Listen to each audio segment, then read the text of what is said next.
Oh, this episode of Cinema Swirl was brought to you with the support of our backers over at patreon.com/Cinema Swirl. $5 OTP backers get instant access to every single episode of Cinema Swirl, our exclusive monthly bonus show where Kevin and I review bad movies. If you enjoy me and Kevin talking about films and you want some more of it, this seems like a pretty good option. There's 27 up there at the moment and more coming every month. This month we reviewed Van Helsing, so if you want to hear our thoughts on that, or indeed our thoughts on things like The Room, Super Mario Brothers, Batman and Robin, then head on over to patreon.com/Cinema Swirl to find out a bit more. Alright, let's get swirling.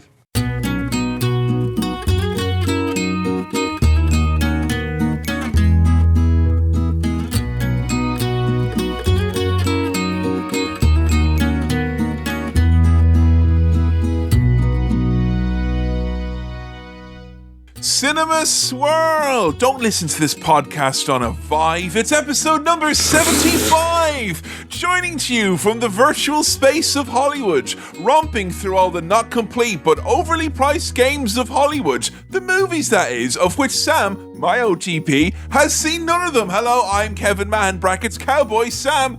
How are you doing today? I'm doing very well, thank you, Kevin. Welcome back to the Arnold Schwarzenegger podcast. Here we are reviewing some movies.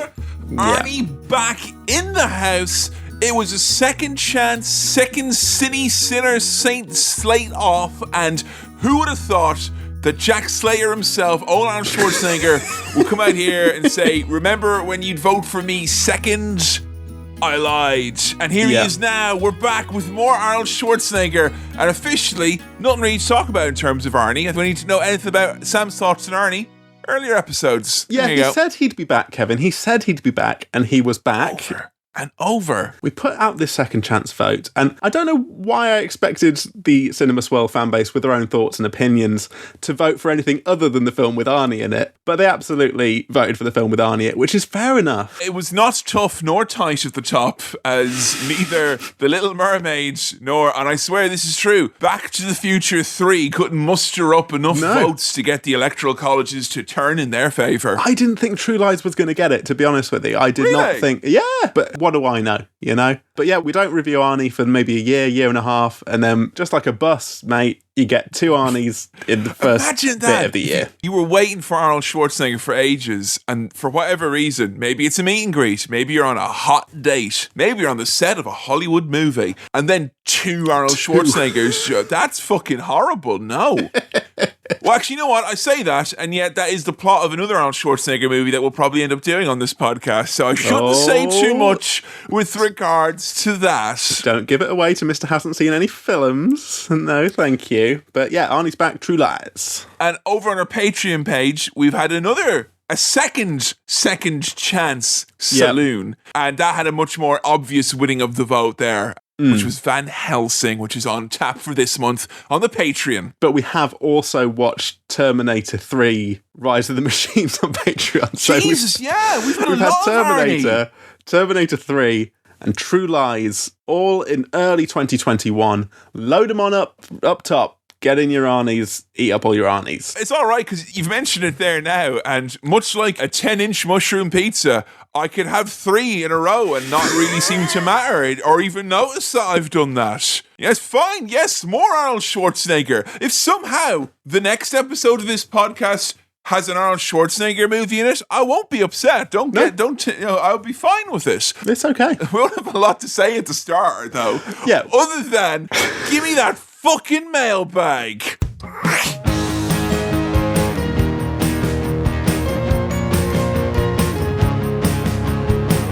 Welcome to the mailbag. Thank you for joining us here on the mailbag. If you've got any mail for the mailbag, you can send it on over to cinemaswirl@gmail.com.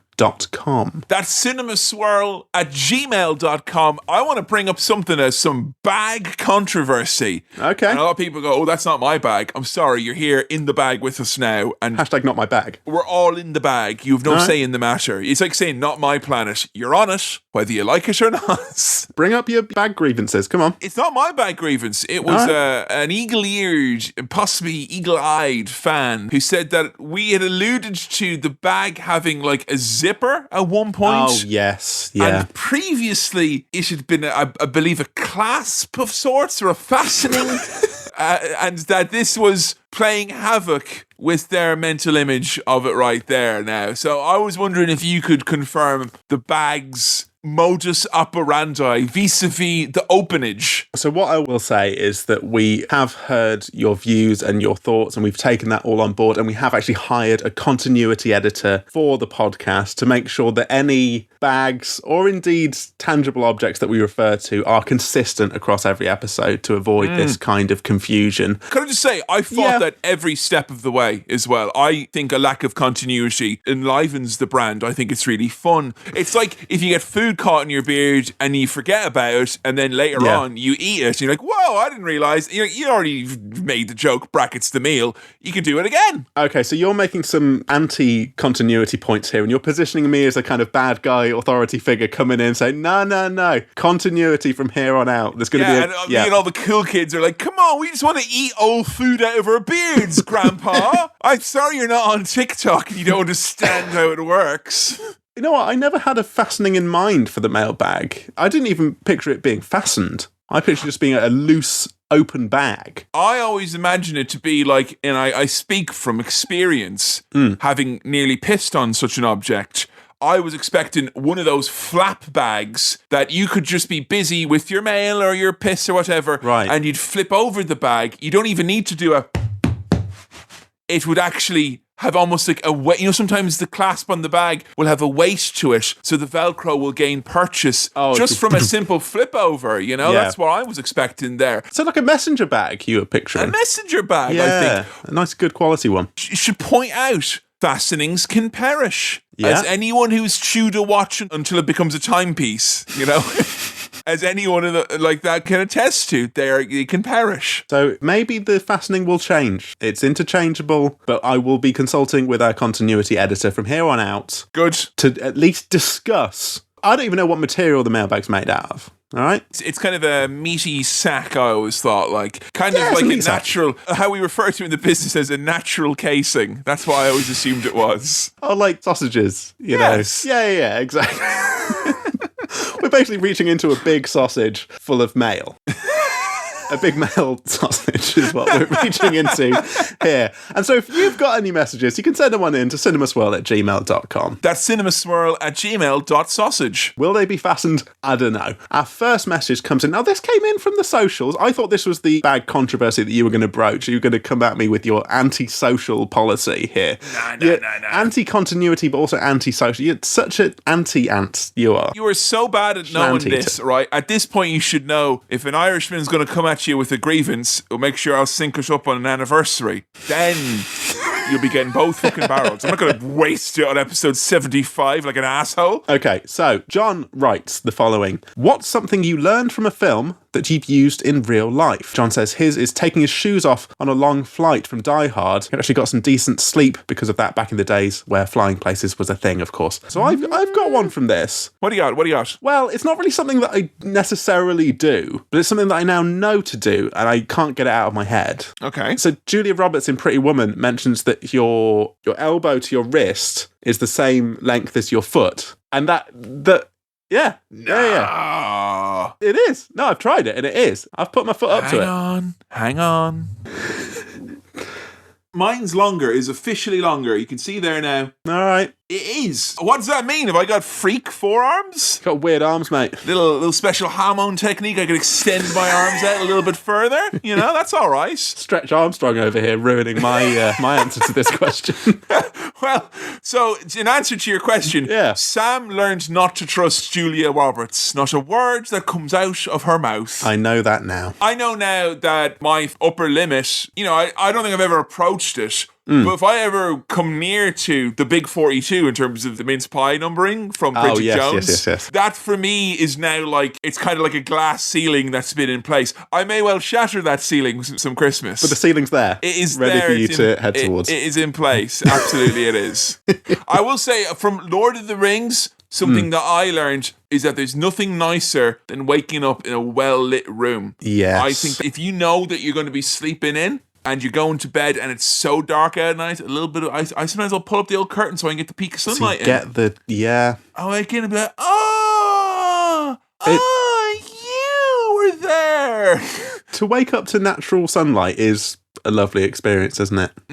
But to wake up to natural sunlight within a car, not nice experience. No. You actually turn the car into like a magnification hotbox. You don't want that. There's a couple of things I learned from Lord of the Rings. One, you can put potatoes in a stew. And two... You didn't know that? It's just a bit of fun. Just a bit of fun for the listeners, Kevin. Sam over here, what's your thickening agent then, mate? Huh? What are you doing? Lentils? You might want to get them soaking. I was up until Lord of the Rings. I was a lentil man.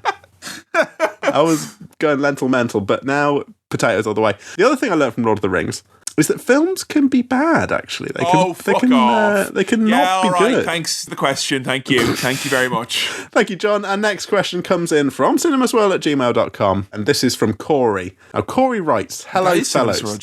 Corey writes, hello, fellows. I turned 30 right around the time Age of Ultron, which I believe that's an Avengers, isn't it? That is. It is. And you know what, WandaVision? Stop trying to get me to care about that movie. I'm sick of it. No.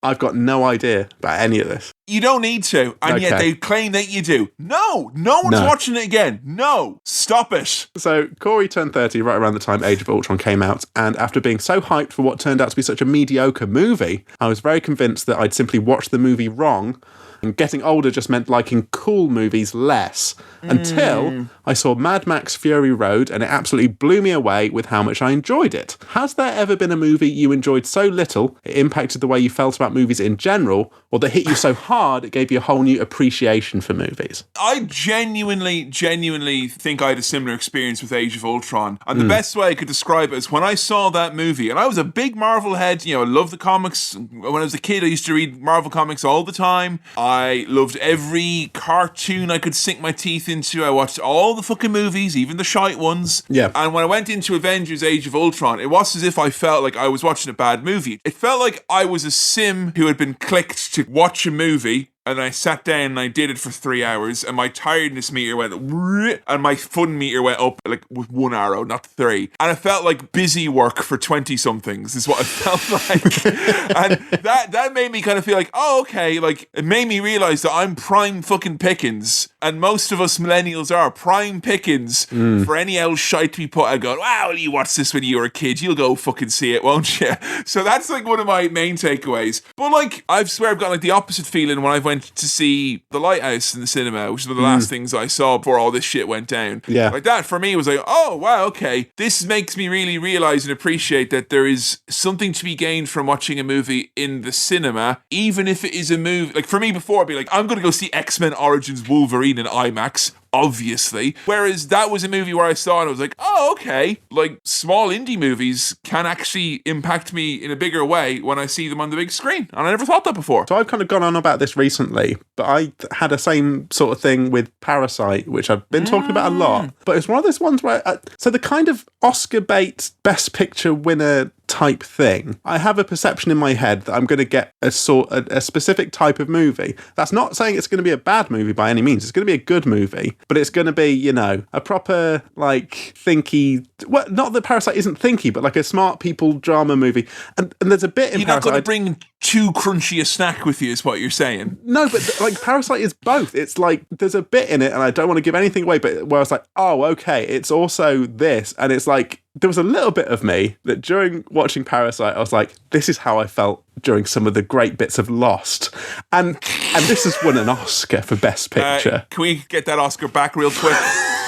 No, we're just going to check it for its instruction. Something about the way that film kind of has its cake and eats it was wonderful for me. Wait, so what is it you actually learned about movies from watching that then? Like movies? No, so it changed my kind of perception of, Best Picture Oscar winners that I kind of thought at this point were a bit like slightly highfalutin. They're not going to be that kind of big blockbuster movie. I don't know if Parasite is necessarily a blockbuster, but it had some of those feelings in it. I got both. I got the kind of like highfalutin drama feelings and also the big blockbuster fucking yeah feelings at the same time. I mean, I guess that's what happens when you give an Oscar to a different, a different type of movie, because it was, not your typical American director, regular old Oscar bait. It fell into that category probably because of the award that it won, not because of the type of movie that it was. Yeah. I don't know if there's any film that's been so shit that it's changed how I feel about films. There's probably been someone here or on Swill where I've been like, I have said that same thing that Corey said, that I must be watching it wrong. It must be me in the wrong because everyone loves this. I think maybe there's a bit of that with Indiana Jones, perhaps. There's still that feeling where I'm like, oh, maybe I'm in the wrong here. Made a mistake. Yeah. But you're always going to be more likely to have that feeling than others, seeing as you're playing catch up here on this podcast. Yes. Now, Kevin, there's a little bonus scrap here at the end of the mailbag. I'm just having a little look here. Let me just unfurl this a bit. So at the end of Corey's... Bag scraps, or gubbins as they're known. At the end of Corey's email, there's a little bit more. And Corey says, P.S. Bit of a long hang time on this, but has Sam been made aware that his suspicions about Sir Hiss are completely correct, as there is an entire subgenre of art involving him hypnotising various Disney princesses? I knew it! Corey writes, that is definitely not the real question. I was too self-conscious to ask without a proper question.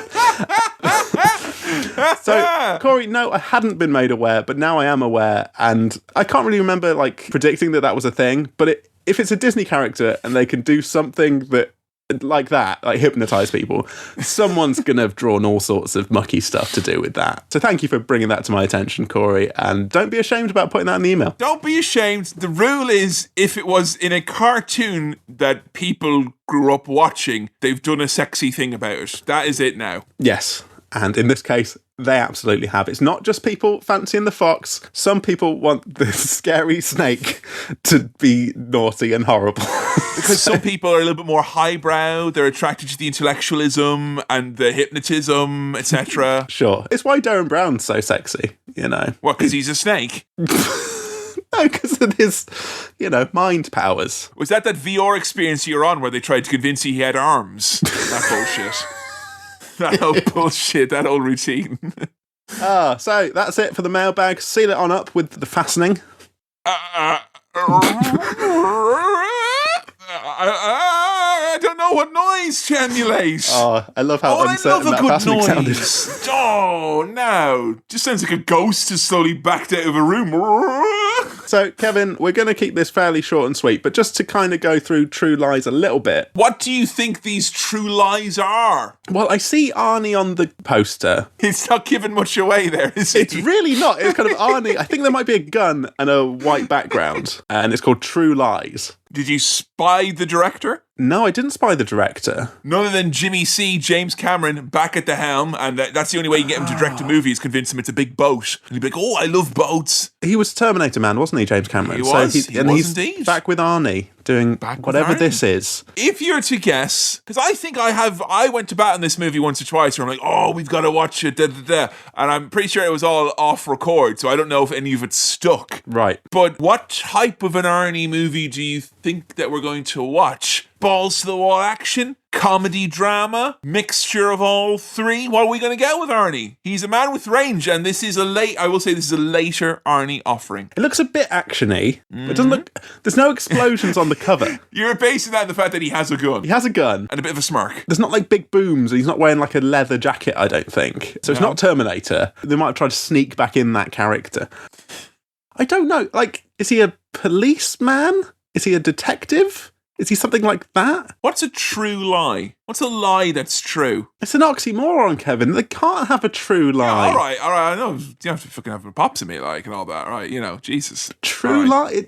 They've made a mistake with the title, Just call the film Lies or Truths. True Lies. True Lies. True Lies. Give us a guess. What big lie could Arnie be telling? Looking as he's looking on that front cover there with that little smirk, he's hiding something. Well, maybe I caught a little glimpse of the tagline, which was something like, and I'll be doing this a disservice, when he said, I do, he didn't say what he did, which, as taglines go... Ooh, that's a bit alarming. It's something like that. So I think that honestly sounds like how a scandalous rag of a newspaper would frame a really troubling admission from a wrong'un. So, look, I probably shouldn't have read the tagline. I didn't realise how spoiler it would be, but that, to me, suggests he's married and he's leading some sort of Double Life. Double life. Double Life. What type of double life? True Lies, more like Two Lives. Am I right? That's what I imagine is happening here. Two-Face is what it is. I knew it. But which is his true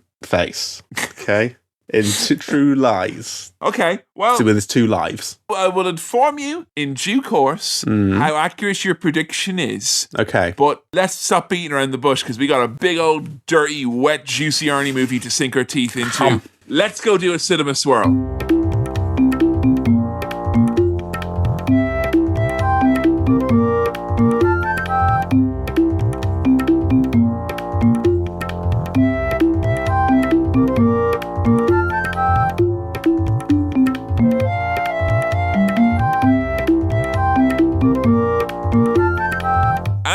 We're back. Just watched a little bit. Arnold Schwarzenegger, directed by Jimmy C. with Jamie C. I'm talking about True Lies, not to be confused with my Minions fanfic, Gru Lies, which we will not be reviewing on this, in spite of my many attempts to whatever. It's fine. Sam, initial gut reaction to the hellaciously explosive, over-the-top True Lies. Way! It's a wayer. It's a proper It's wayer. a wayer. It's a wayer. You know? Wow. Way! Where there's a whip, there is a way. Tell me, how'd you get on with it? What type of a level of a way are we at here? You had a good time, it seems. So I think in the pre-swirl I was saying, it might not be quite as action-packed as I was expecting, or it's going to be a bit more of a serious tone to this one. No. This is more Arnie silly action. I shouldn't have ever doubted that is what Arnie is capable of, and that's what he's best at, and that's what Jimmy C would have got him on board to do, and we got a lot of it. This has got to be the silliest Arnie that we've done so far, right? It's silly. It is silly. Oh boy. If it's not number 1, it's right up there in terms of silliness. But we have seen Jingle All the Way, so... I mean, although surprisingly, a lot of beats in a familiarity with this and Jingle All the Way. Yeah. It's like Jingle All the Way had all of its Christmas, like, kind of stripped back layer by layer, vein by vein, nerve by nerve. And then it was thrust into the bombastic action world of which Arnold Schwarzenegger is more typically known. I will say, I wanted to know your thoughts on it. This came out in 1994. And I think upon watching this, I felt this is probably one of the, if there was a bloated fucking golden calf of an idol of 90s excess that we could set fire to, it's probably this. I don't know. What do you think? What, just in terms of how excessive it was? How excessive it was. It was over the top and not just in its action. It had probably, I was surprised how poorly it aged in some respects. I'd not watched this since my 20s. Don't get me wrong, there's some stuff up with it. There's plenty of stuff up with it. But it does it in that kind of, I don't think action movies were as unashamedly unashamed as they were at this point. This is the peak. After this, action movies started looking over their shoulders, at least somewhat, I feel. Start getting a bit self-conscious after this point, but this is not a self-conscious film. This is very brazen. This is the brazen party of a 30-year-old who's going to let everyone know that it's their night. Yeah. The last night. No, it's all right. If you're going to turn 30, it's going to be good. It'll be good. I mean, I'm going to... Oh yeah, shit, you are. Sorry. What happens is I keep making jokes thinking that Sam is also in his 30s like Not me. yet. And I make these jokes with the knowing laughs of empathy and acknowledgement. And instead, I'm creating the knowing looks and glances of dread. So you feel like you're bringing me into this club, whereas what you're really doing is saying, like, you are on the outside of this, but not for long. You're coming in soon. I'm tapping on the glass going, hey! But yeah, this was wild. There is definitely stuff up with it. It's silly, and I don't know why I expected a serious tone. There's bits where it's not serious. It's not serious. It's not at all. Movie. I mean, it takes what you could say if you were writing it down on paper as potentially serious subject matter, and also subject matter which in the 90s America should have seen coming would be a lot more serious in the years to come. Yeah. There's a lot of that going on as well. well. It's perhaps slightly more adult in a way than some Arnie stuff we've watched, but it is still very much silly Arnie fare, which we're used to here on Cinema Swell. It's got a childlike glee, and considering that it's dealing with, like, you know, some quite intense relationship stuff, if you try and think about it for more than a second, which the movie will try very hard to make sure does not happen. It absolutely must not. James Cameron's like, no one must think about this. I think that's why you've got Arnie there. He's kind of a sort of subtle way of reminding people, you don't think. Arnie's here, you don't need to think. He's kind of like a little representation of, no, don't think. Just don't think. Can we get onto these beautiful titles here? Because I loved that so much. there's some graphic design expertise in the Podcrabs family, i.e. everyone except me and Billy has got graphic design expertise. So I get to say things like, don't know much about no kerning, but I liked when them big letters were turning. And I don't know if kerning and turning are the same thing, but I did like when true became lies. Oh, it looks great, doesn't it? It looks really, really great, that does. Big fan of that. In a way that will reveal me to seem very stupid, but I have to make the point. It was the nice surprise of finding out that those two words are the same number of letters, because for whatever reason, lies didn't register as a 4-letter word. It felt like it was a shorter word, because it's a plural of a smaller word, you know? But they actually slot in together perfectly. It was really lovely title sequence. And we open on a snowy mansion in Switzerland. Hey, neutrality! Hey, neutral boys, where are you at, my neutral boy? Come on now, I'm all about the Swiss. They got the chocolate, they got the watches, they got the cheese, they got the neutrality that everyone begrudges. Oh, that neutral cheese, that neutral chocolate. It just We call that Edam cheese in the business, that's what I'm saying. Kevin, welding, or I guess like melting metal underwater, always looks so fucking great, doesn't it? Like hot, flamey stuff underwater. Love that shit. I kind of feel like it's one of those things that if someone turned around to me and said, you can't actually weld underwater, it's all just a Hollywood thing. The flame would go out. Obviously it would, right? You're surrounded by water. And let me tell you, with some of the scientific background, I am still taking your word for it, Hollywood, because I've never handled one. I'm taking your word and the word of underwater's demolitions expert Jesse the Body Ventura as well. Those are my only sources on it. I still don't feel like I could take basically a Bunsen burner underwater in a swimming pool and turn it on and it work. Like, how are they doing that? Doesn't make sense. You and I, in our scuba suits, would be sneaking a crowbar because we're doubting Thomas's, you know, like, yeah, all right, step aside there with your fire underwater. Oh, did they not tell them about the fire in the water? Don't worry about it, we got a crowbar. And it's kind of becoming apparent to me at this point, like, oh, okay, I thought Arnie might be a detective or he's like a spy, this guy. I swore you hit on spy at the start, because at the start I was like, shit, if I go any longer, you will probably guess the whole plot of the movie. Did, but he works for an agency, he's a spy type dude. Also, a quick science question for you, Mr. Science Man. You know, if you got like a wetsuit on, I can't remember if I've ever worn a wetsuit, maybe once, and you go under like freezing cold ice water. Yeah. Are you going to be cold? You are going to be cold under there, aren't you? You will be cold, yeah, but you'll be protected from the severe cold. You'll be all right. Okay. Yeah, you'll be fine. You'll have a limited amount of time, obviously, that you can probably be down there safe and all that. It's more science shit that doesn't add up to me.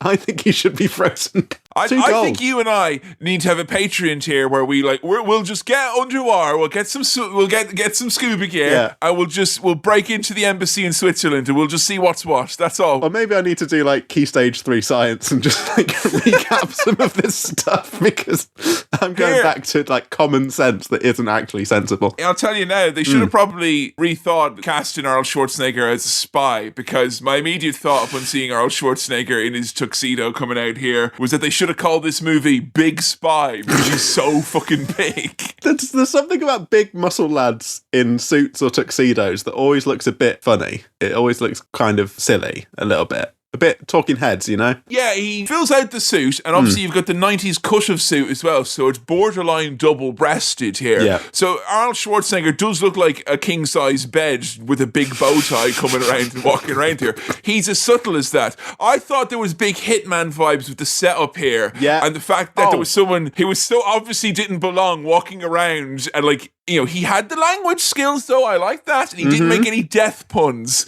but he was still not very subtle. No, I mean, something about like changing from wetsuit to tux. And actually the layout of this mansion, and there's some other bits later on where he's climbing from balcony to balcony. I'm like, I've done that in one of the Hitman games. Absolutely, 100%. Like, and the guards walking around underneath the balconies as he's... I'm like, I've done all this in video games. So I'm thinking quite a few video games might have had a look at things like this in the 90s and been like, let's keep that in the back of our mind for the rest of our careers, because this is cool.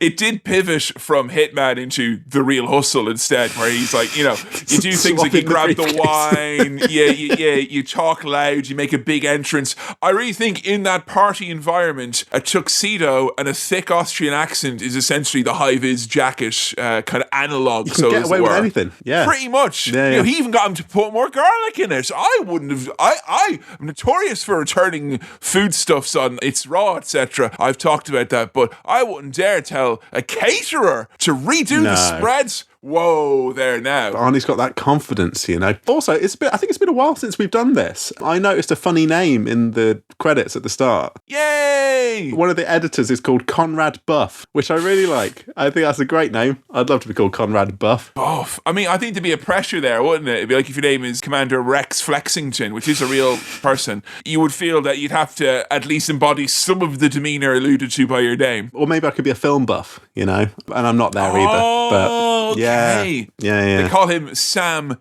Film Buff. Mr. And for me, it would be Phil.M. Phil M. Buff. That would be what I have to be. This dude looks very swanky. You've got all our political movers and shakers. Baddies. Yeah, baddies, goodies, all sorts of shady people here. I love that already we've got like a hacker guy in a van. So Arnie's got someone in his ear, and it's Tom Arnold, who I'm not really too familiar with, and a hacker guy who's like, these are encrypted files, guys, so it's going to take a while to get into the mainframe. I'm hacking in. I'm in, things of that nature. I like the idea that James Cameron sat down with some of the top execs and they're like, what are your plans for the 90s now that we've passed the seminal year of 1993? And he's like, I think it's time for America to see Arnold Schwarzenegger do the tango. Oh, yes, lovely stuff. England, football. Sorry, Zoom just said playing music? I hope we don't get copyright struck for that. Oh no! England are going to lodge a copyright claim against their culture. Damn it! I mean, amazing that Zoom can recognise that as music. That's okay. Oh God. So he's established like security are onto him. They've realised, who is this guy just floating? He's not been invited. So the way he gets around it is dodging around by tangoing with a pretty lady. And he's a good dancer, You probably get a solid 7 from Len Goodman on Straight to Come Dancing. I feel, though, he'd get a solid fucking 0 from me for his general politeness. Like, in terms of, we're going to say this is like a Hitman level, if he pulled that shit in Hitman where it's like, hold on to this for me, and gives someone a half-drunk glass of champagne, woo! 5-star wanton level. Suspicious. Immediate, like, get him! They'd be killing you for that shit. And so, like, eventually it all kind of reaches a head and he's got to get out of there. So he's running, he's exploding shit. He manages to evade 2 attack dogs by bashing their heads together. Stay. Which...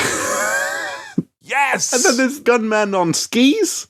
They're skiing and then shooting. That feels like GoldenEye, shooty N64 game type stuff. Absolutely. Yeah. I feel like this movie has taken a lot of the kind of big tropes of action movies from the 70s and the 80s and the early 90s, and it's just like kind of a greatest hits, so to speak. Oh, there's loads of Bond in there, isn't there? Oh my God, there's so fucking much. And I feel like if you want your greatest hits, you want your selection box, you can do a lot worse in terms of here, because you get so many fucking explosions. There's something about guys in skis with little machine guns that just makes me feel alive, and I don't know why it is. When he starts sliding down backwards and shooting them, when he's like, hey, move to the left, and shoots 2 more. Oh, man. Yeah. Doing that Arnie cool as a cucumber thing where he's just very calmly saying, move away from here, bang. That I'm still not sure is deliberate or not, but it's great, whatever it is. Do you think you could kind of figure out in any way how this character that Arnold plays is different from any? Is he got any like kind of gilding on this? It's 94 now. He's in the thick of it. He's not a youngster anymore, Sam. Come on. He's still just Arnie, isn't he? He is just Arnie at the end of the day. But that's good. Yeah, that is good, it's though. It's so good. I love it because our last Arnie movie we did not that long ago, mind, it was Terminator. and he's a baby in Terminator, and here he's like the king of fucking Hollywood. There's one difference. He's got this like knowing smirk and wink in his fucking face the whole time where it's like, I'm the fucking king of Hollywood. I have nothing to prove. I can do whatever I want. I'm untouchable forever. And other than that, that's pretty much it. He's got like probably twice as many lines of dialogue in this that he did in Terminator. Oh yeah, he's got a lot of talking to do in this one. Oh yeah. Yeah. He's dropped back off at home, nearly forgets his wedding ring, but his little mate Tom Arnold's like, oh, make sure you get your thing. And he's living a double life, as I suspected. He's telling true lies. And he's a salesman again, which he definitely was in Jingle All the Way, wasn't he? But he was a mattress salesman then. He's moved on to computers now. Yes, and this is the first time I've seen this movie as a proper adult. In, I think the last time I saw this movie, I maybe was like 19 or 20 or thereabouts. And there was an inescapable feeling that I fucking hated almost every time in this movie where Arnold Schwarzenegger was being like, I'm a big dirty liar to his wife, Jamie Lee Curtis. And I don't know, I watched a lot of Married at First Sight Australia at the moment, so like my fucking walls are up and I'm ready to fight anyone who's not a good partner. But I had this, what I'm saying, Sam, is my empathy ruined the movie and I want to get rid of it, please. I absolutely see what you're saying. There is that will kind of nag at you the whole way through this movie, especially in some bits. I hated it. I don't know why it made me feel terrible. When he pulled the duvet away from her, I was like, you're horrible. She deserves 2 duvets with the shit you're pulling. You go sleep on the fucking lawn.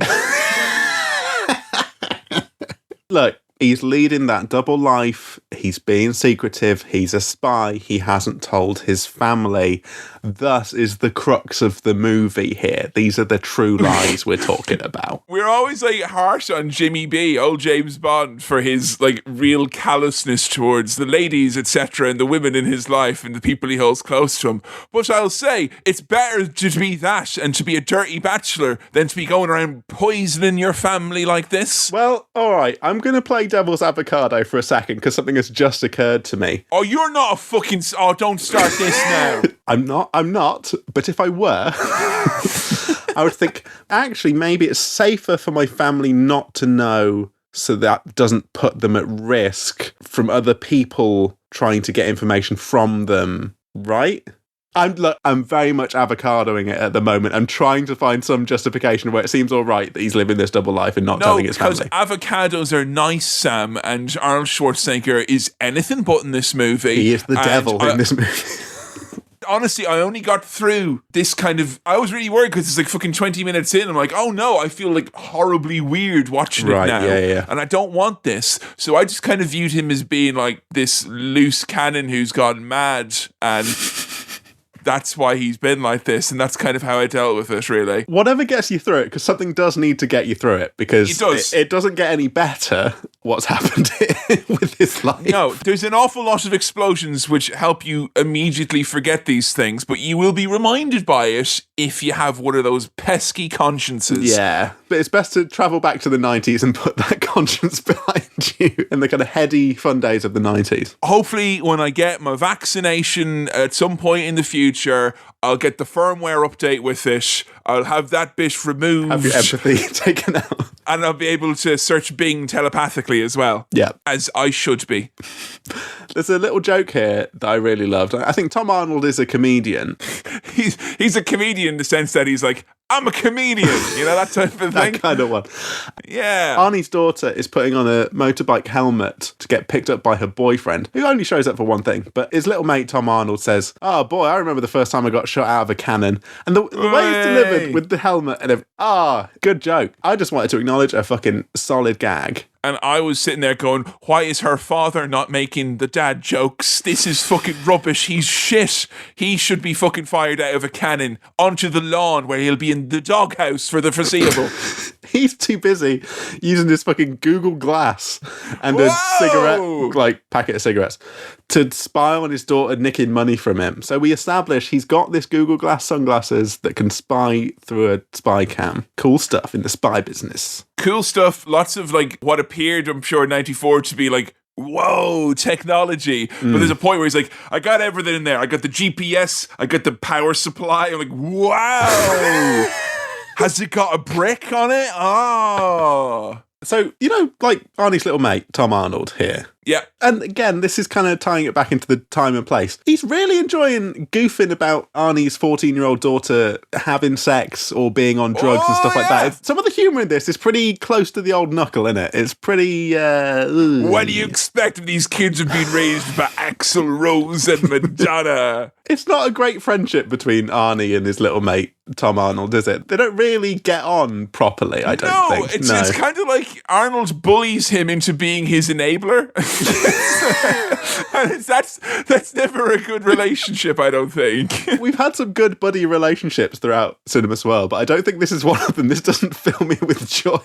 I think Arnie does best without the buddy. I think they peaked with having the little John Connor kid in Terminator 2. Yeah. And I don't think him being forced by Benny to drive him around in Commando doesn't count. But I don't think he's had a good buddy energy. I don't think it works. No, he's more of a lone wolf, a solo figure. Now, they work for something called the Omega Sector, which I guess is just like an analogue for some sort of top secret spy agency. You know what? It's like, I get you, America. It's us through lack of fucking actual top secret spy agencies that you have doing actual spy shit. But I always love anytime they're like, oh no, we can't do the CIA or whatever. That's boring with their, mind control experiments and stuff like that. Omega we have to invent Sector. Omega, like it's some fucking shit knockoff of S.H.I.E.L.D. or something like that. Speaking of shit knockoffs of S.H.I.E.L.D., we got Charlton Heston in the house, and he's as bad at acting in this as he is as bad a person. Fucking hell. Your fucking blackened soul couldn't really muster up much of a performance here. Did they capture him after Michael Moore showed him the picture of that little girl? Is that why he's all shook up here? I don't know any of the Charlton Heston stuff, but I think really? it's probably something I need to look into. Well, we went light on Planet of the Apes, so I thought I'd give him both barrels there now and the supporting role. Also, because he did, and I mean this, a genuinely bad job. It's like he was reading off a fucking cue card, but they gave him fucking... Well, he's got a villain eye patch, so... They gave him an eye patch. Yeah. I'd seen the movie before, and I'm like, I think this guy's up to no good. I don't like this guy. This is Charlton Heston with an eye patch. Again, he's like dressed up with this proper villain's eye patch, and nothing comes of this guy being a bad dude. He's just there to be like, you're not doing good at your job. That's it from him. Oh, Kevin, by the way, it's terrorist stuff they're investigating. It's the old terrorist stuff. Terrorists. I hate terrorists. It kind of feels like we are just moved beyond using Russians as baddies, so we're going for terrorists because we saw a lot of footage on CNN during the Gulf War, and we don't know what to do with it other than to express it via the medium of this movie, which has not got a lot to say about the Middle East. No. Look, we can get into this now that maybe it's... No, because we got a lot of instances of very specific things we need to talk about later. And also, the movie effectively distracted me by presenting me with a scene where Jamie Lee Curtis, it looked like she put soap in her coffee, and I was like, what's this? Oh, is this where she's like chatting to her mates at work? Because there's a little line from her, which I thought was a little bit on the nose, but it was cute. Oh, it's not like he's saving the world or anything. He's just a sales rep, as far as I know. Hey! And I like that he's a computer sales rep as well, because in 94, that does have the air of mystery about it. That's got such a prestigious cachet to it, being a computer salesman. I remember, around this time being taken into a computer sales shop in Mullingar, and the guy's like, hey, little boy, dig this. And it was the fucking screensaver with the flying toasters, and I thought he was a fucking actual magician, this man. Like, how he conjured this, you'd see him around town, but like, any more toasters on that software that you developed? How do we get more toasters in here? Going to all the conventions, be like, look, we need more toasters. We're going to boost our numbers. We've got to get toasters on here. So the pretty lady that Arnie was tangoing with, who's called Juno, I believe, they figure out that she might be involved in some of this dodgy terrorist stuff. So they Oh, send she's Arnie. just an art dealer, Sam. Come Wow. on, you know? That's all Arnie's it got to is. pretend to be interested in buying antique bits of art and stuff. Oh, isn't it a hard day at the office for Arnold Schwarzenegger, who has to go and seduce the woman he clearly has a fucking raging hard-on for here? Come on now. Oh, I know what they call her. They say, yeah, you gotta go seduce the babe. Sorry, they didn't say seduce the babe. They referred to her as a total biscuit. Now, in addition to loving crumpets here in the UK, the other thing I do love about the UK is just the term lovely bit of crumpet. I think that is a very silly old person way of describing someone who is beautiful or whatever. But and I love biscuits. Yeah. Don't get me. And in America, you're probably like, what? Like, probably not biscuits and gravy. Like, yes, those as well. I like cookies and biscuits, all sorts. I couldn't bring myself to use Total Biscuit with a straight face. I don't think I can reclaim it. But yeah, so this Total Biscuit is out here. You saying it there, it makes it sound like a fuck up. Like, Right. oh, it's a Total Biscuit. You went in there, the whole thing went wrong. Like more of a Guy Ritchie type thing. Oh, we've had a Total Biscuit here. It's got all, haywire. No, this lovely lady, she's dealing these antiques. Did you recognise her? No. Have you seen? I apologize. I've asked you this question probably on this. That's what you're mouthing. Yeah, you have. yeah. I wasn't sure enough to go with Wayne's World. It is the Wayne's World lady. It is the Wayne's World lady. Okay. Or, all right, that's if you're fucking, waking up out of bed being like, nah, I'm thinking about movies. And if you got your fucking hat on, your brain switched on, 2 cups of coffee. No, not Wayne's World. Relic Hunter is what I'm saying. Where were you at 3 p.m. on a weekday? Huh? Not watching Relic Hunter, obviously. No, I was not. Clearly. And, how we were like, maybe she's involved in this before. She is definitely involved in it because a Middle Eastern gentleman comes into her office. He's like slapping her, saying he's annoyed that Arnie's investigating.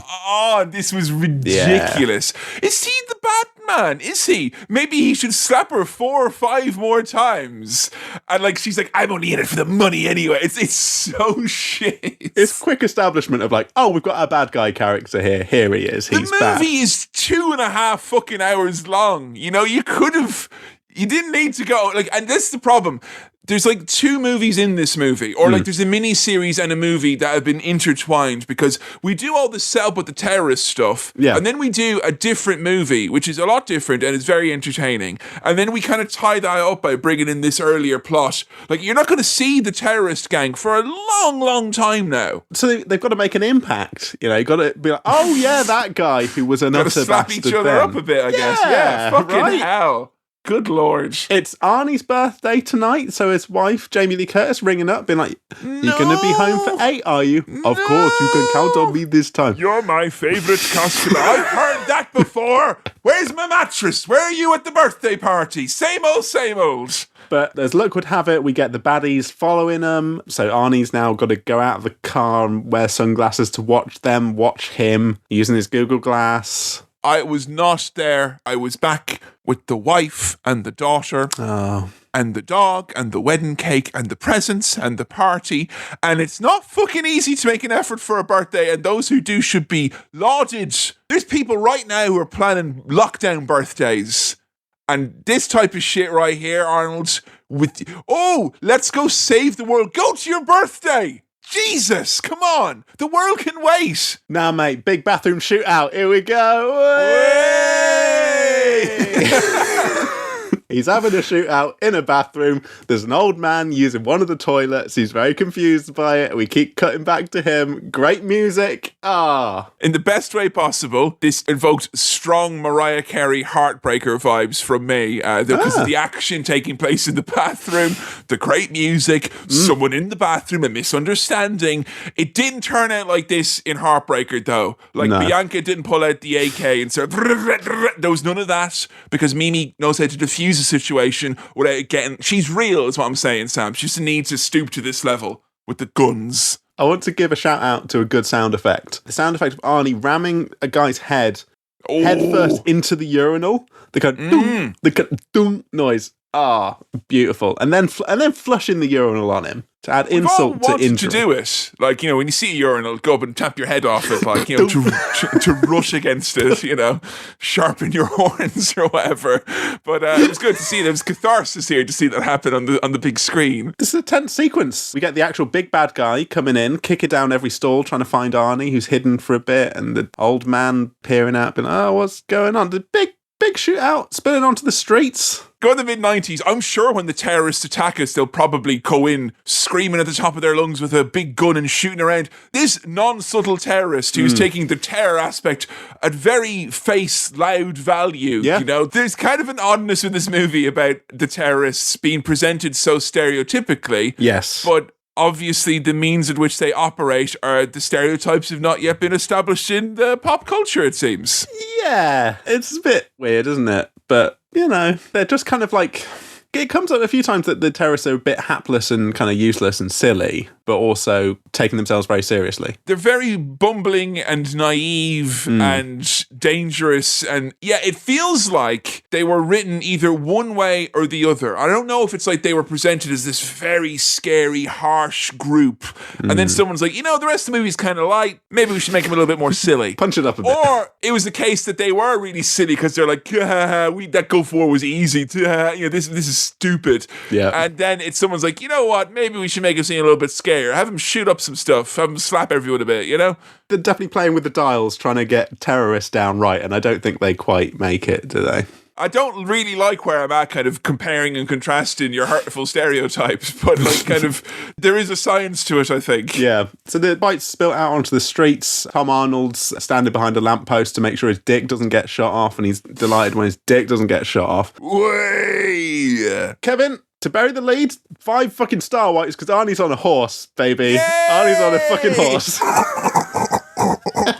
Kevin, you can't get more horsepower than you can on an actual horse, which is what Arnie has established here, because he's driving a horse. 2 horses, thank you. Twice as much horsepower. 1 foot on each. Just kind of straddling both. Whee! And am I the only one who thinks I've never ridden a horse, and I've never attempted to, nor have I attempted to even involve myself in the world of horse science because it is a scary place. Some more Patreon bonus content. Do you imagine that if you're on a horse and you have the reins, that you do a little bit of they rev a motorcycle? Even subconsciously, I imagine that a lot of riders do that. I'd do it for a laugh, obviously. Would you go vroom vroom though? That's the real question. Vroom vroom, or go like that to try and make it sound like a horse, because that's the noise that horses make, isn't it? Horse versus bike. That is one of the all-time great standoffs. Ultimate showdown of history right here, horse and bike. It's Red Dead Redemption versus Grand Theft Auto in a big old showdown here. This is why I imagine it's like if you play Red Dead Online. I've never played Red Dead Online, but I've played like Grand Theft Auto Online, and I'm very used to people who seem to have an unfair advantage appearing out. Like, I played Grand Theft Auto Online at one point after not playing in many years, and there were flying cars, and I felt overwhelmed. Yeah. I imagine if I go on to Red Dead Online, there'll be people going... flying around in their horses.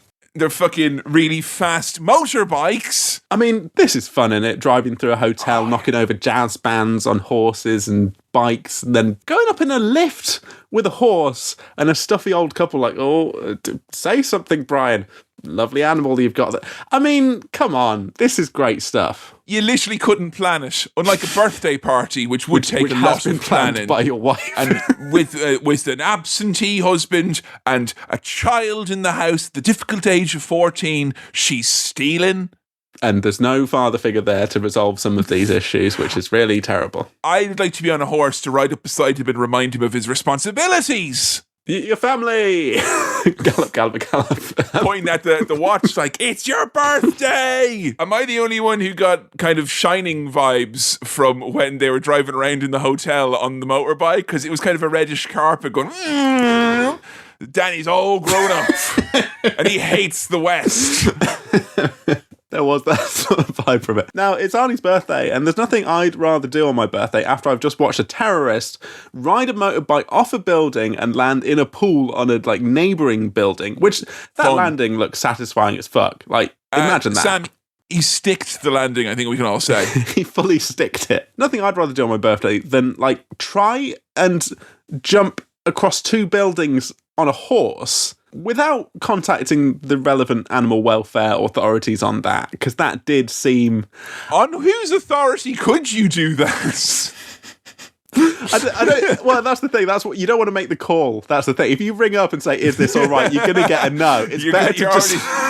Oh no, you're going home in the back of a van then, like, and your new home is prison. But the horse quite rightly goes, "I'm not doing this shit," and bucks him off the edge of a building. The horse was health and safety gone mad, is what that horse was. Is one of them EU horses. There was regulations there. I did like that they suddenly implied that the horse was smarter than Arnold Schwarzenegger there. Yeah, which I think it was. Definitely. But they're still on the same side because the horse is like backing up to pick him up because he's holding onto the reins and they're kind of getting him back up there. He manages to like convince a horse to help him, which is pretty impressive. I like as well that before he attempted the jump, Arnold Schwarzenegger went, "Hiya!" But he did it in slow motion, so it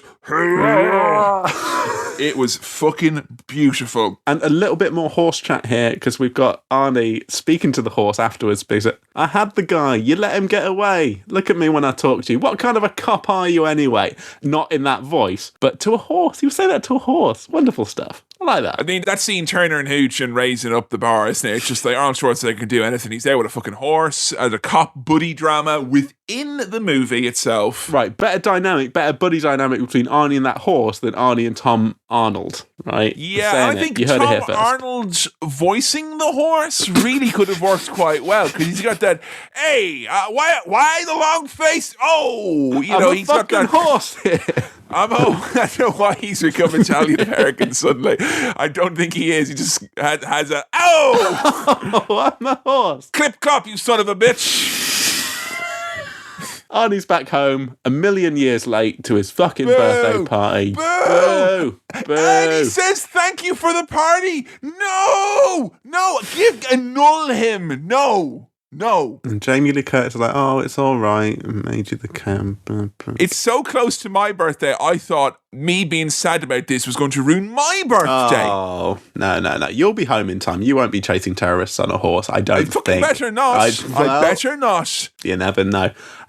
The main baddie... So he's formed a new terrorist group, that's what they've discovered. And he's calling himself the Sand Spider or something, but no one ever mentions that ever again. Oh, I thought they were the Crimson Jihad. They're the Crimson Jihad, but he is the Sand Spider. Fucking Crimson Jihad sounds like some edgelord playing Warhammer 40k and play a bit fast and loose with their coloration schemes here on their space. Don't call him that. Look, he's scary stuff, this guy, and his whole organisation. That's the little bit they're establishing that. So Arnie, making up for being a right bad bastard, late for his own birthday, plans to surprise his wife by popping into the office and offering to take her out to lunch.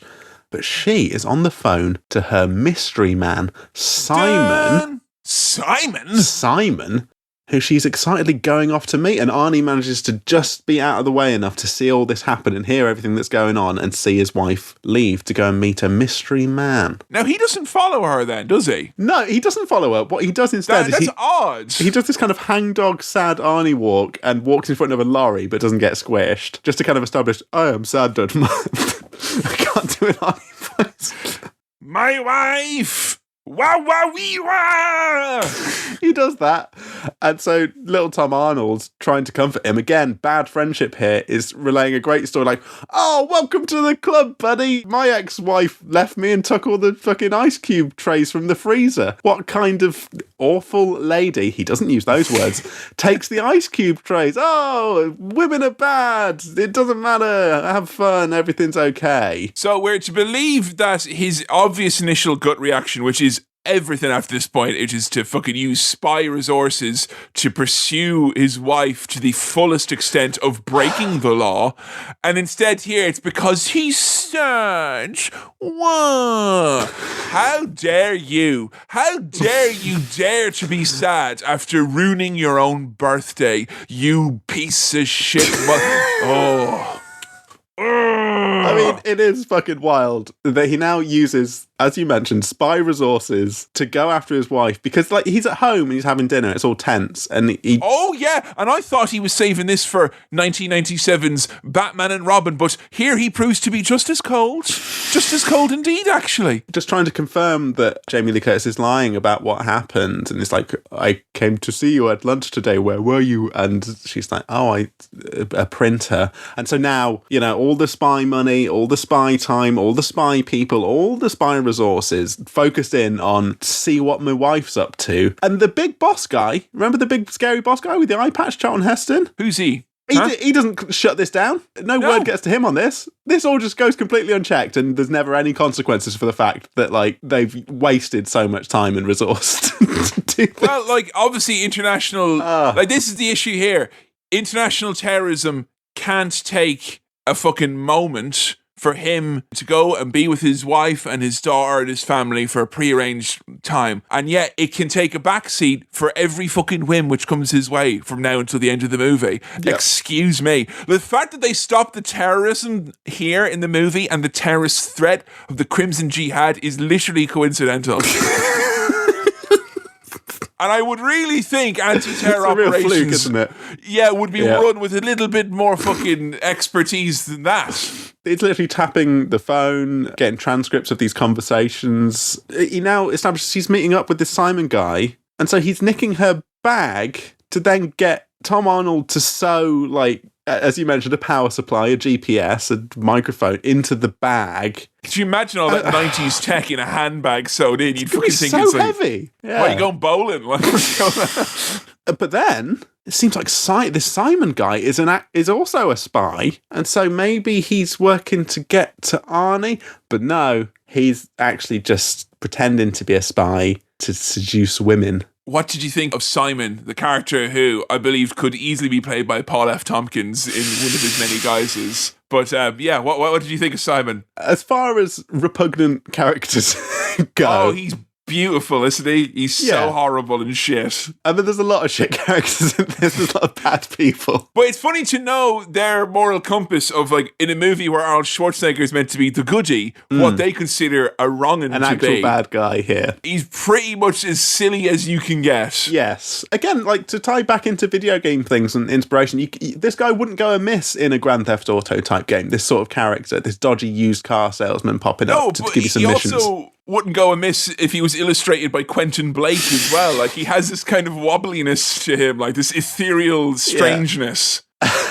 So yeah, he's been taking credit for some of Arnie's spy moves, and he's a used car salesman. Oh, a used car salesman? There ain't nothing worse, apparently. And so Arnie, his plan now is to go and have a test drive in a fancy convertible with this guy, a Corvette, and he immediately starts, like, giving away, oh, I am bad and awful. He's like... Oh, yeah, he gives away the game quick. Arnie's pretty quick to give away the game as well. He goes from, like, I am an interested customer to put that pussy down now in, like, 2 seconds. Like, he's pretty much, as soon as the guy starts being sleazy, Arnie, the anger's there, and he starts visualizing killing him as well, which was very funny. We get one of those shots, so he's saying all sorts of dodgy stuff. The vet gets them wet, as in a Corvette. Ah, Jesus.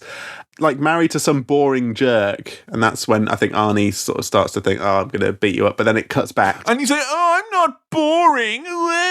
It's one thing to insult my wife, but to insult how exciting I am? You, sir, have crossed the line. Now, I want to briefly touch on a line here from Simon, which is one of the worst lines. Sorry, yeah, it's just he said that 5 alarms went off in this room. Sorry, I have to turn them. Yeah, go on, Sam. Sorry. I think one of the worst lines I've ever heard. Easily, this is the worst line that has ever been on Swirl. But I think if we avoided it, it would. We have to. So if we avoided it, we'd be off the road again, Sam. That's what had happened. It'd be too much of a swerve. It's a massive pothole. So we start off with pair of titties make you want to stand up and beg for buttermilk. That's not good. He's describing. Yeah, have you ever drank buttermilk? It's a great ingredient. But it's not. You don't want to drink that on its own. He's talking about Arnie's wife, by the way. Big pair of titties that make you want to stand up and beg for buttermilk. Ass like a 10-year-old boy. What is that? Why? What? I get he's being also, sleazy. as well, very sleazy. very pedophilic and also factually wrong, because later on We see. and I mean that we see, and it is borderline a honky tonk badonka tonk. Like, it is nothing near. What is he saying? Why is that? That's the weirdest way to reveal you're a paedophile ever. What is this? I don't understand why that's like his definition of a sexy bottom. I have no understanding of it. No, the 90s were really fucking weird. They were. I The know, 90s but like still. fucked up a whole generation of women where it's weird, even by mainstream standards, particularly weird fucking beauty standards back then. And yeah, hey ladies, are you making sure that you have the allure of a fucking child? It's the Because it's summer! It's so gross. I hate it, but it happened, and I imagine that line has sort I need to shower now. what's the opposite of like iconic, like infamously awful line? It must be that Like, thing. but it can't be infamous, because if something is infamous, it goes down in infamy. And I guarantee you could talk to a million people who would say, like, there's a lot of people who hold this movie very dear, and it's a nice brainless fucking movie and a sweet spot for a lot of people. This is comfort food in film form for many folks. But no one who's going to stand up and be a big fan of this movie is going to be like, the classic defend that line. the classic 10-year-old boy line. Oh, chef's kiss. Because the buttermilk thing is like, okay, he's a sleazy bastard. We don't like him. One gross line. That's- You're not allowed to be a paedophile as well now. Come on. Oh, God. So, Arnie, there's like, okay, this guy's a bastard. He's doing stuff with my wife. He's saying all sorts of weird shit about her. It's just on my notes after the line asks like a 10-year-old boy, he just says, Ara now, kill him, come on. Oh.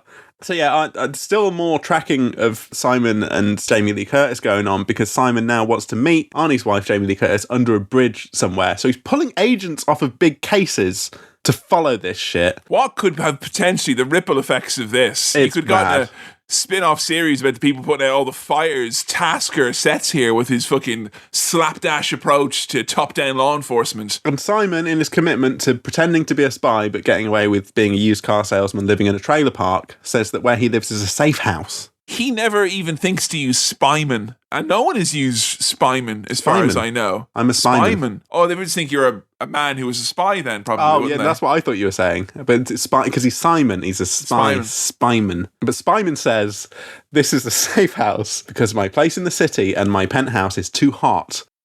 I want you to come to Paris and London with me. And Jamie Lee Curtis is like, yeah, all right, I'll do it. But then when he starts to be creepy, trying to make out with her, come on to with her, his busy hands. very busy, she has to physically push him off. Look, we've had disgusting lines from this guy, but if not for me, do it for your country.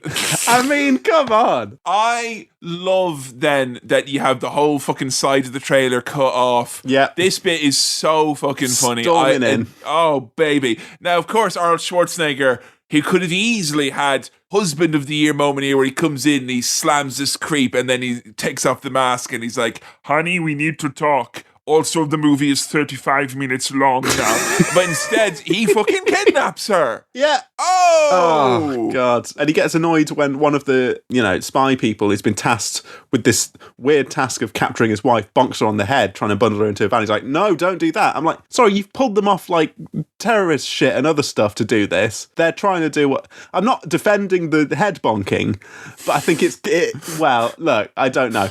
But bundles his wife and Simon into a van, and now they're questioning her in this kind of dank concrete room in front of a two-way mirror that looks very intimidating and horrible. And of course, because Arnold Schwarzenegger, he has to have the special voice modulation, but you can even really tell it's him with that, because it's like, put your boots, your clothes, and your motorcycle.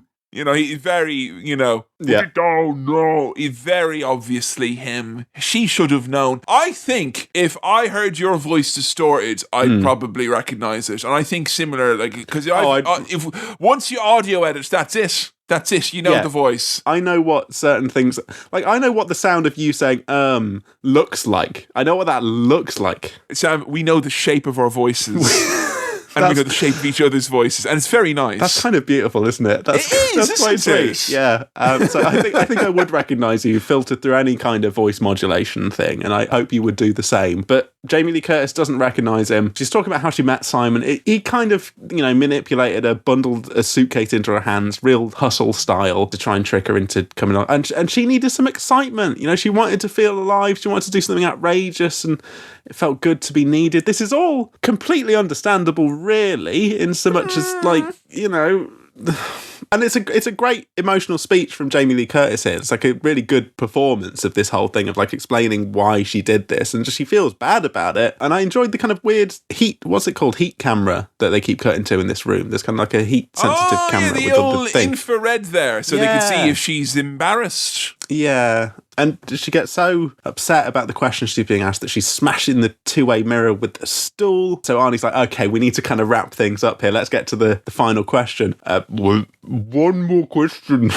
Do you get to the...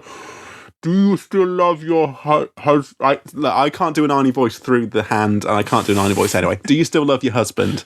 Yes, I love him. I've always loved him, and I always will love him. And, tell you what, nothing spices up a marriage quite like inflicting PTSD upon your partner. If you have to she's smashing the wall with a stool, you've gone too far, even by Hollywood standards, man. Throughout this whole plan, the plan shouldn't have happened, okay? The plan of tracking down the wife and seeing what she's up to should not have happened.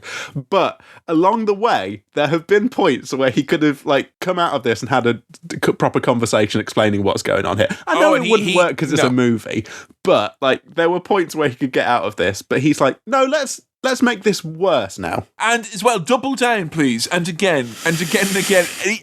Every time he's confronted with anything here, he decides to double down. That's why she ends up now, she's going to be a fucking spy for them. Yeah. Now, there's one thing, misappropriating the resources of an intelligence agency to go after your wife. But misappropriating your wife to go into an intelligence agency, that's free labor, and I don't like that one fucking bit. It's really fucked up to sort of threaten her with prison if she doesn't do some silly task that they want her to do. And, they've released her back out into the wild to go home now. And Simon, he's not so lucky, because they're dangling him over the edge of a dam, saying, "You're shit, mate, we hate you. What are you doing? You're not a spy. What are you doing?" I got a little dick. I've got a small dick and I'm pissing myself. I'm pissing myself, but it's going to take long because my dick's so little. Pretty much how all of Arnold Schwarzenegger's power fantasies play out in his dreams, I think. We establish this guy as awful man, and then we have him taken down a million pegs. And, I guess I'd describe it as efficient writing, to be he's bad, and now he's humiliated and feels awful. So, okay, fine. Yeah, back at home, Jamie Lee Curtis fucking visibly rattled and scared and shaking. Yay! And I kept thinking, how is no one fired or in trouble for any of this at any point? None of this comes back to haunt anyone that this has happened. Because you get the man in the White House, that's why. So the mission they send her on is to track down, go into a hotel and seduce a mystery man. So she's got to dress sexy. They're very vague at the start. They're like, "Go here, dress sexy." And I think one of my favorite bits in this movie, and I will say, Jamie Lee Curtis does something phenomenal here that I think any actor would struggle with, which is she manages to nail both being awkward and sexy kind of at the same time. Yeah. And she mixes it all up because she has to work quite hard to spin those plates. And when they say dress sexy and she shows up in this really puffy, awkward dress that you'd wear to fucking prom or something, that melted my heart. I laughed so fucking much. That's one of my favourite bits in the movie. The scene of her kind of dismantling that dress and taking off all the fluffy bits of it and looking in the mirror and slicking this her hair is the great 90s trope of catwomaning, where you assume that if you just tear out an outfit for long enough, it'll make a much better, sexier outfit. That's not how fashion works, folks. You're right about the depth of the performance, because in that bit, there is the fear of I'm in this horrible situation, I've got to do this. The confidence that comes from knowing you have to do this. So she's and also the awkwardness and the stumbling of I'm still not an expert at any of this, and I can't. She's kind of wobbling in her heels and such. And it's a really complicated thing. So she's making herself look sexy here, and I mean this right. Okay. This scene we've identified before on our Disney episode where it's like, this gave a whole generation a kink. This gave a whole older generation a kink. I guarantee you. Yes. Voyeurism entered the fucking mainstream for better or for worse through this scene. So there's Arnie in the corner of the room, badly lit, so you can't see that it's him. And he's doing a Home Alone, isn't he? He's got a tape recording of one of his spy mates. More fucking resources he's wasted. You know, that voiceover work don't come cheap, mate. He's like playing that back to, you know, say, basically like take off your clothes and dance all sexy for me. Now, okay, here's the thing I'm trying to wrap my head around with this scene. So it is a sexy scene until you start thinking about how any of this has come to be, and then it's a Schrodinger's type thing. It is both sexy and deeply unsexy at the same time. I can see how it's like the spin in place, because when it's about to be like, it's so awkward, it's not going to be sexy, like where he's like, dance, or sorry, it's like le dance, and then she has and then she starts doing like what could best be described as the dance that Elaine does in Seinfeld, a very unsexy dance indeed, but she slowly morphs it into a sexier dance, and then she starts like using the pole, but then she like slips, and like there's all this it's brilliant. I love this bit. It is very funny. And I didn't think, like, when I started the movie and I got all those fucking rubbish feelings at the start, I was like, it's probably going to be shit the whole way. And this was when the movie was really getting me back into it, in spite of it being the weird voyeurism scene. Yes. A couple of things I've just realised about this. One is that Arnie, who is a spy working for a spy organisation as a spy, can't... Now, this is not a slight on Arnie, and I know you're having to work with what you've got here, but the idea that a spy can't do other voices, like can't do other accents, is really funny to me. That, like, he has to do this tape recording gimmick. It would have been really funny if they used the distorted voice again, where put your dress on slowly. And yeah, Jamie Lee Curtis conveying all sorts of stuff through this dance. You have some of that awkwardness and the confidence and the sex. It all comes across. I can see how this scene would have been, to put it politely, inspirational to some viewers at the time. I kept wondering, like, is a nuke going to go off like during this? Like, because that would be one thing that would really take the wind out of your sails, if there's a sexy dance going on and a bloody nuke went off because you ignored the terrorists for the second act. That would be really awkward. I mean, basically that sort of does happen in a minute. But, right, I don't know. And also the tape recorder says like the wrong things a couple of times because it's pre-recorded. Whoop. Great stuff. Arnie is like, now lie in bed and close your eyes. He's got a rose. He's kind of rubbing it on, well, not rubbing it on her, but like kind of moving it down her body as romantic music plays. Fucking shit. Don't do that to anyone. No. Ooh, lovely pollen. Yeah, and great. I was trying to fucking don't. What was the actual ideal scenario? What was the plan here where this all goes perfectly for Arnie? Like, what did he think was going to happen here? There's literally no reply I can give where we won't descend into what I think is body talk indeed. Yes. I don't think there's any We're already spinning a plate of our own here, Sam. I don't know what he thought this would be. But she quite rightly smacks him in the head with the phone and kicks him, and then realises that it's Arnie. And before she's got the time to quite rightly say, like, what the fuck is wrong with you, you awful bastard?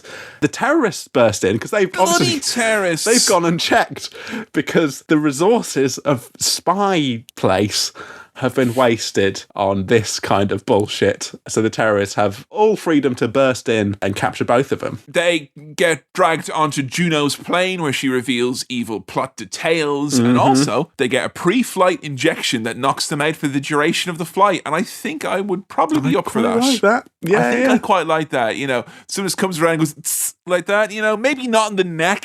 Somebody injection in the neck makes me think of I'm getting a cyber half vampire or something. I don't like that. No. You know what I mean? I don't want that. Standard tranquilizer injection. Oh, good night for the flight. Thank you very much. I think it's very cute that Jamie Lee Curtis is like, she's the spy, and so she doesn't think at this point that Arnie is a spy. Oh yeah, and she's like, leave the talking to me, yeah, kid. let me handle, that's really sweet. Look, it's great situation comedy, isn't it? Because you and I grew up on a diet of UK comedy, which is nothing if not based on the odd situation here and there, and characterized by all sorts of misunderstandings. Yes. And I love it. There is a very like Faulty Towers, Blackadder-ness to all of this, and I love how beautifully a Hollywood action movie slips into this kind of... I feel like this movie makes you laugh while doing action, and not in a way where it's like, we're doing action, then we have to turn, stop, and pause it and be like, comedy bit. It feels like the two things are... Yeah, very well. I guess that's what you get when it's someone like Jimmy C at the helm of a big old boat. He loves a boat, Jimmy C. He loves a boat. He loves a boat. Yeah, there is the element of a farce to this at times, which is always a lot of fun. They've been brought onto an island, and the terrorists have only got a bloody nuclear warhead, and they're asking Arnie, do you know what that is? And Arnie, doing one of his lines, oh, I know what this is.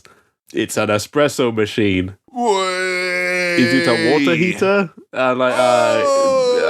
It's a snow cone maker. Okay, mate.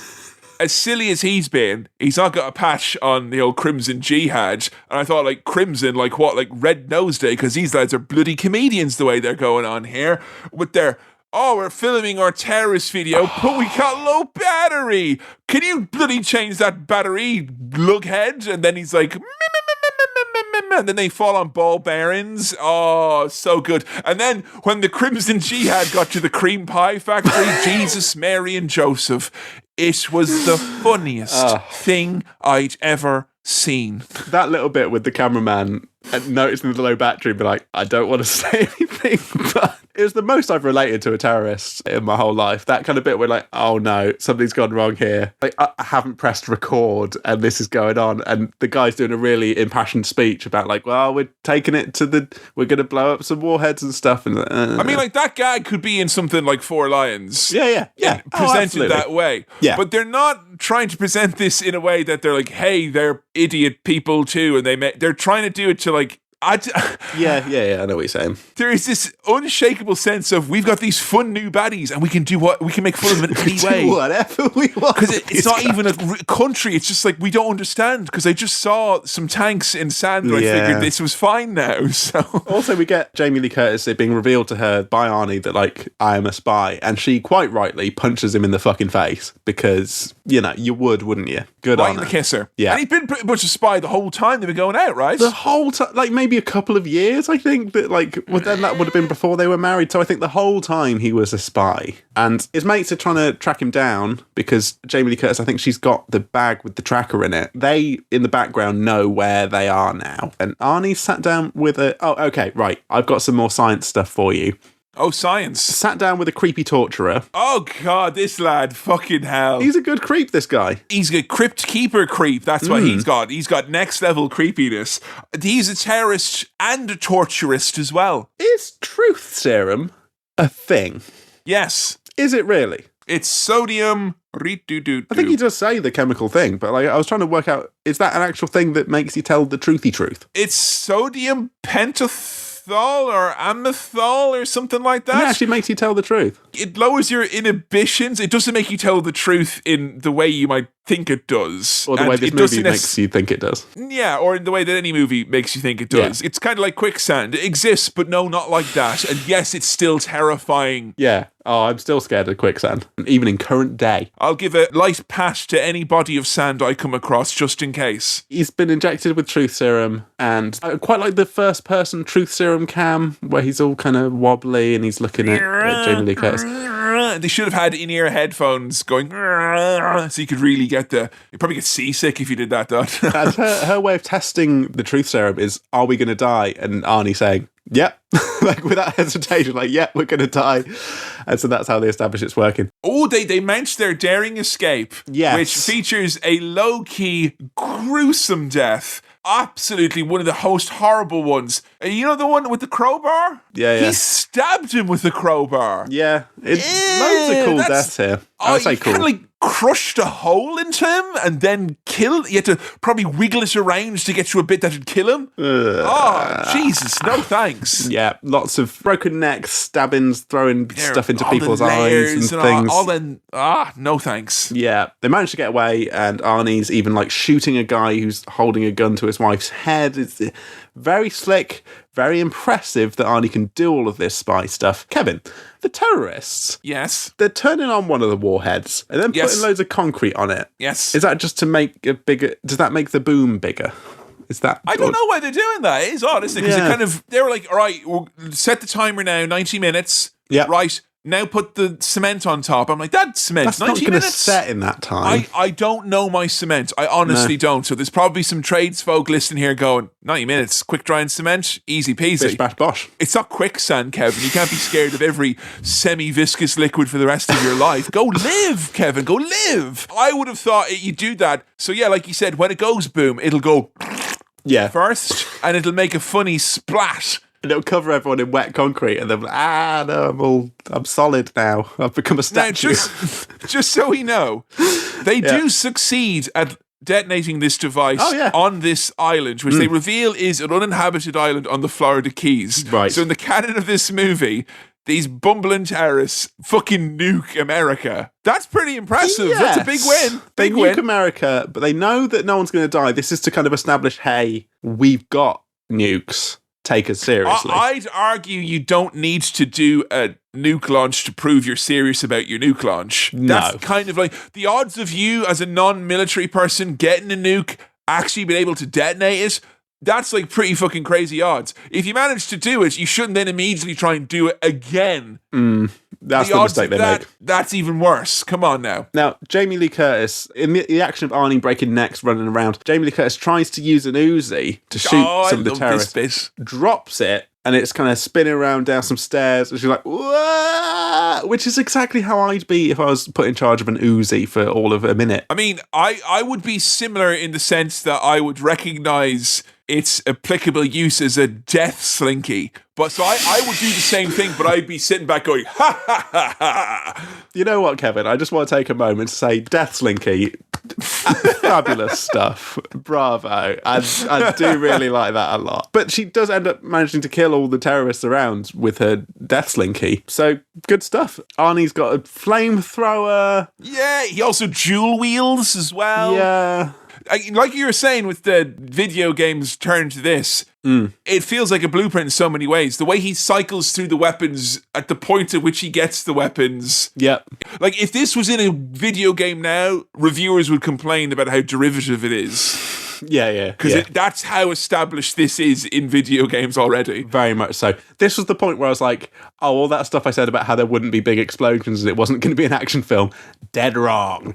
A lot of those. And a thing that we talked about, I think, with the Rock episode, Arnie diving into water to avoid a rocket launcher which explodes above him. How nice it must be to be under the water, big explosion going, the warmth. It's like the opposite of that bit at the start where he's in the cold water. This is nice, hot water, like a lovely bath. Being gently licked and caressed by the flames. Great of stuff. Nuclear fire. The baddie lady Juno has captured Jamie Lee Curtis. Which I think is like the fourth time she's been captured this movie, maybe the third. Everyone's captured back and forth all the time here. But yeah, no, she's having a hard time with it. But I did like her slapping Juno in the face with the wedding ring turned around so that you got and cutting her. Good tactic. When you get married, you get a permanent buff to your attack because of that. You do, yeah. Worth thinking about. Get a big old chase here. Yep. We got jets, we got choppers, we got trucks, but we got boneheads mounting them as well. They're like, hey, let's use one of these. Whoa! We've blown ourselves up because we're idiots. Oh my God, you guys couldn't organise a piss up in a brewery. Yes, so we've got Arnie's little mates are here, terrorists are here, whirlybirds, rocket launchers, things firing the wrong way. It's all, again, kind of farcical. So the goodies, the good guys, relative to this movie, blow a hole in a bridge that the terrorists in a van are kind of driving towards, and they end up kind of teetering over the edge. And again, it comes back to that kind of sitcom-y thing of they're teetering over the edge of this bridge, like, oh God, and then it kind of settles, and they're like, oh, we're okay. And then like a big gull or a pelican or something lands on the front of the van, like, oh no, and they tip, and it immediately explodes. Oh God. Hey, I'll tell you what. Yeah. That big ocean highway, and I'm like pretty much scared of driving, but I that looks nice to drive on though. Love to drive on that, let me tell you. Yes. Looks like something out of Pokemon. I like that shit. Yeah, it does have that vibe. But no trainers for miles. Oh, yes, please. Beautiful stuff. And Jamie and Juno are having a fight in the back of a limo on this very same piece of road with the hole in it. Oh, she brains her with a champagne bottle, and that's a good... if you're going to hit someone with a bottle, champagne bottom's got that fat bottom on it as well. It's got that thick... It's got a thick bottom, that champagne It's got that bottom. thick, chunky bottom. You can fucking kill someone with that. Yeah, so the driver of this limo has been shot, so it's now bumping around the edges like a bowling ball on one of those bowling lanes where they put the sides up. That's what this little highway becomes. The kid's birthday bowling thing. It's kind of bouncing around from side to side. I've written in my notes here, Jamie Lee Curtis is fucking great because, like, she's able to do all this different, like, so much different stuff here. The action sequence, the fight between them is great. The emotional stuff before was great. I just wrote Jamie Lee Curtis is great. She's the thing that elevates this beyond your usual... Like, it's a dumb Arnie movie. Yeah. And that is a fucking headline here for sure. Dumb Arnie. And there's a lot of fucking stuff that is aged poorly and is detracting from it. But if there is one thing that is holding it all together in terms of it aged well, and it's still... I think Jamie Lee Curtis is the standout performer in this, not Arnold Schwarzenegger. Yes. And I say that as an Arnie man through and through. And Arnie's doing great Arnie, don't get me wrong. Don't get us wrong, yeah. But it's very rare that anyone else is allowed to shine in a movie with him. And here he is, she's shining bright in this one, in spite of all the fucking trappings of a character like this in a 90s movie. Yeah. So Arnie's now dangling from a helicopter, trying to reach to his wife, who's reaching up out of a sunroof of an out-of-control limo heading towards a hole in a bridge. I mean... We're in an action movie, baby. This was my favourite noise of the movie, when she grabs him finally and goes, great stuff. Juno, quite unceremoniously, kind of just goes down in the limo. It's like, shit. Arnie was such a dick when he's trying to save his wife. He's like, come on, try at least. Women, come on. She's like, you're literally in a helicopter and I'm speeding to my death. Again, like, in another action movie with different characters and different actors, you would have that scene where he pulls her out of the thing and she'd be like, quite calm about it. But she's quite rightly shit scared of that. Fucking hell, Jesus. Which is great. You let go. Yeah, she's real fucking exactly how I'd be acting in such a situation. And that point felt like a nice ending point to the movie. And I was like, oh, wait, the main terrorist baddie is still alive and going around. I was, sitting up, dusting myself off. Like, right, there we are now. Credits. Look, we're going over towards the sunset, for fuck's sake, on an ocean. Yeah. How's that not the credits? Back on, I guess, dry land, as it were. They sort of share a tender moment where he's putting her ring back on the right finger and they kiss just as a nuclear warhead goes off in the background. How sweet. Can't imagine many people can say they've kissed while the warhead's going off in the background. So No, I wouldn't say it's on a bucket list. I wouldn't want to do that necessarily. But if it did happen, story to tell, They are now all, like, on good terms and everything, but I would still be a bit pissed off at Arnie and like, hold on a minute. Oh yeah, there's stuff that's meant to happen that we miss out on here. Yeah. And what's happened here now is they've been on a lovely date. This movie's taken you on a lovely date. And you decided you're going to go to the all-you-can-eat buffet. And you've had, admittedly, a slightly outrageous time. But you have still, in spite of that meal, managed to reach a natural conclusion point. And your partner in this date is offered to go out with you for a thoughtful walk to decompress and maybe digest some of that food, maybe have a green tea or something to help with the gas. Mm-hmm. And instead, Arnie's taking you by the hand and said, we're going up to the buffet again. We will do the ice cream and then the starters. And you've got prawn toast and fucking hundreds and thousands on there. And it's all mixed up. They all look that you don't know what's going on. And yes, it is something to talk about. Yes, it is memorable. But this probably shouldn't have happened this way. No. This was bad for us is what I'm saying. Yes. You're going to get an upset tummy later. As exciting as it is at the time. So the terrorists have got Arnie's daughter in a skyscraper now. We get kind of like a tacked on extra ending here. DLC mission over here where Arnie has lost a daughter but gained a Harrier jet. Fucking GT Arnie over here flying in every vehicle that is available to him in this movie. Love it. I think this last bit, as good as it is, and it is good, was a little bit tough going because I was like, I've kind of had the journey of the movie already. Yeah. And I've had my emotional points spent, I felt, at this point, and I hadn't the cool down. I was in the middle of it already. But we have Arnie in a fighter jet going to save the day. He just nicked that because he's all right using resources from anyone now. It's fine. And why do you spend all the movie like developing the relationship, obviously, and developing the character with Jamie Lee Curtis and all that, and then like not have her involved in this bit? Yeah, like the kid at the end, I'm like, great, like I recognize her from fucking Jay and Silent Bob Strike Back. But all right, and then she's a kid here. Yeah. Like there is no development. Like at the start, there's this kind of like, oh, she's stealing. Maybe you need to get in touch with your daughter more. And if there were scenes of that, they didn't keep them in the movie. I suppose then this movie would be like 3.5 hours long if we actually tried to establish all of these characters. But I know what you're saying. I was just shocked for a movie which had me agonizing with my conscience at the start, where I'm like, I don't care about this fucking kid, man. At the end, I don't care about the nuclear bomb. I don't. So the terrorists, they've requested a news crew, but the cameraman is Arnie's little hacker mate, so that's good. Then Arnie shows up, and I've got a good description for what happens here. Arnie does a big, massive kill of loads of baddies. Yes. Look, what we get here is the terrorist goes, we're going to kill 2 million people, and Arnie and Arnie's associated and Arnie's like, mates. I'm going to kill 2 million of ye right now.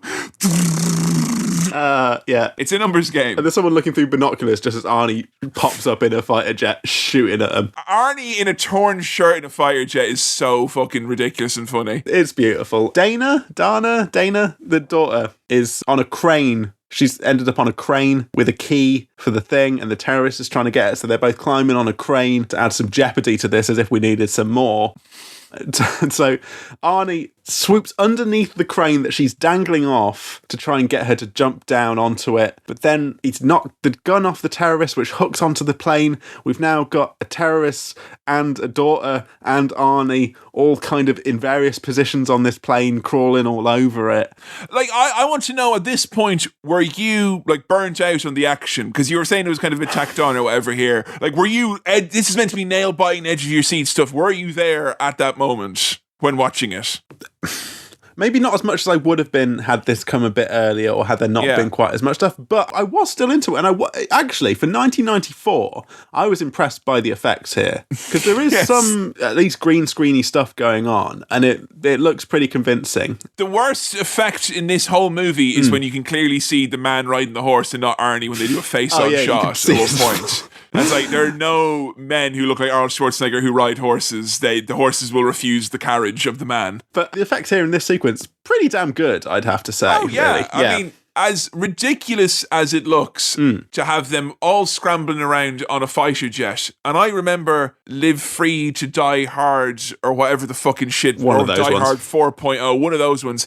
There's a bit on a jet and it's all fucking CGE looking and it's really rubbish and stupid. And this for 94, like we review stuff on Cinema Swill from 10 years after the fact that has not aged remotely as well. No. So there's a lot to be said again for, we've not said in this movie, but we tend to say in, when there's 90s action movies, the physical effects. There's a lot to be said for them. Yeah. But whatever's going on here effects-wise, it's pretty good. It's pretty convincing for this absolutely absurd scene. Yeah, the scene, the best way to describe it is like, if you ever watched like amateur wrestling, there's people grappling and rolling around, but they're doing that to a Harrier jet. That's kind of what this is like. They're like spinning around, shooting the half, main position. It's so silly. There's a bit where we cut to a guy in the skyscraper, like a cleaner, listening on headphones, like, do, not aware of what's going on outside. That's on my bucket list. I don't want a line in a thing. I want to be doing, ignoring something or sweeping or listening to music. I want that scene. To be that guy in something would be amazing, wouldn't it? Absolutely. Get a terrorist landing willy first on the tail of a plane. That's fun. Oh, my knob and bollocks. Oh, my dick is so small. It hurt. It's so fucking silly. You didn't need to do a dick shot on the main baddie at the end. You didn't need it. And then he kind of he gets knocked off the plane, the baddie, but hooks onto one of the missiles. Which so in the cartoon version of this, he'd be hooked onto the missile by his underpants, and it would give him a big old wedgie. And then he'd be holding onto it like a koala, going. And then, do you want to do the line, the Arnie line here? Of course, you're fired. The guy on the missile shot into a helicopter full of his mates. Big boom. The day is saved. It doesn't matter where that helicopter lands. It doesn't matter about the debris going on here. It doesn't matter. It's all good. I love when you hear as well, like on the news, they're like, the group which earlier today detonated a nuclear device in the Florida Keys is now threatening to, like it's just kind of no big deal or whatever. I got very big vibes of something very specific here. It was like after 9/11 when South Park did their episode, and it's just them like shitting on Osama bin Laden and just being as puerile and silly as possible. I remember watching that and thinking like, well, I guess it's a catharsis of point. You know, whatever, man. You know, it's like, whatever, you need to get you through that. But it had such strong vibes like that here where they're like, yes, do it. And it felt so strange. Yes. It really did. Yeah. This guy was he was an easy villain to whip together, and you can't help but look at it.